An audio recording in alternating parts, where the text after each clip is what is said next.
uliyeumba mbingu na nchi, na sisi ni kazi ya mikono yako. Umeziweka mamlaka duniani Bwana, ili kusimamia uumbaji wako, ili huyu mtu uliyemfanya kwa sura na mfano wako aweze kuishi katika nchi ulioitengeneza, ulioifanya. Maana hapo mwanzo uliumba mbingu na nchi, ukaweka vitu vyote ndani yake, ukamweka mwanadamu aweze kusimamia uumbaji wako.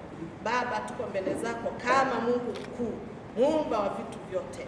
Tunajisalimisha sasa kwako asubuhi ya leo, tukiweka mahakama hii na watendaji wote wakuu wa mahakama hii na kesi iliyo mbele yetu Jehova, maana wewe ndio hakimu mkuu. Hakuna hakimu kama wewe.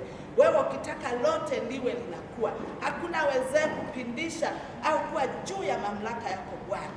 Ninakusihi Mfalme wa mbinguni, tunapojikabidhi mikononi mwako sasa, tunapokabidhi kesi iliyo mbele yetu mikononi mwako Jehova, tunasihi uwepo wako mahali hapa. Tunasalimisha mahakama hii na sesheni yote ya kesi siku ya leo, tunajisalimisha mikononi mwako.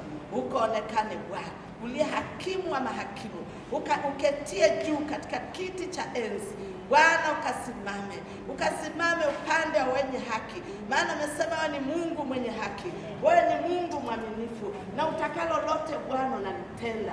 Wewe ni Mungu unayependezwa na haki, jina lako ni mwaminifu.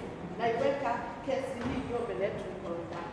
Unamjua mtumishi wako Tundu, tokea kutungwa kwenye tumbo la mama yake, ulimjua tokea mbali Bwana, umemlinda Mfalme wa amani. Dhoruba ilipoinuka juu yake, hakika umesema maji makuu yatakapogharika hayatatugharikisha, na ndivyo ulivyofanya kwa mtumishi wako.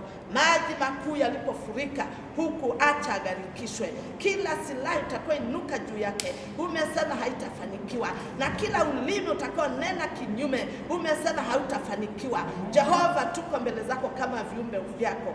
Simama mwenyewe juu ya hili Bwana, wewe uliyejua yote tokea awali, tokea kuwekwa misingi ya ulimwengu ulikuwepo, na ndivyo ulivyo viratibu vyote. Siku hii Bwana umeiumba, umeifanya, nasi umetuweka kuwa mashahidi wa siku hii. Siku hii Mfalme wa amani imebeba tena kesi iliyo mbele yetu.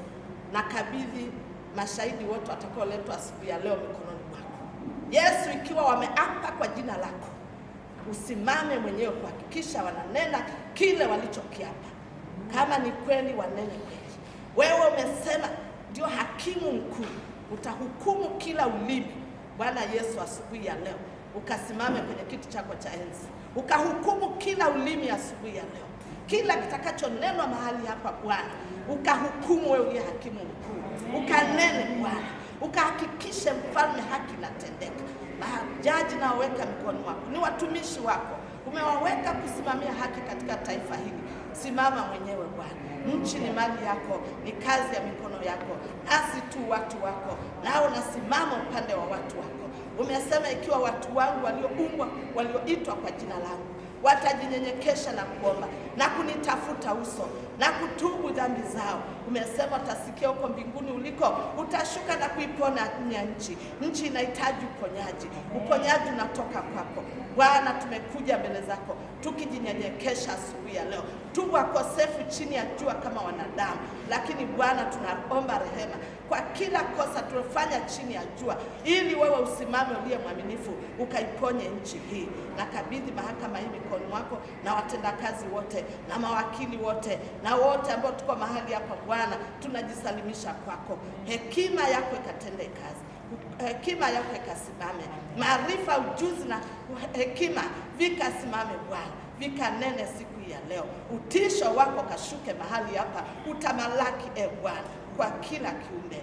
Ninakushukuru Mfalme, tukiachilia mikononi mwako yote yanaenda kutendeka hapa, katika jina la Baba na la Mwana na la Roho Mtakatifu. Amen.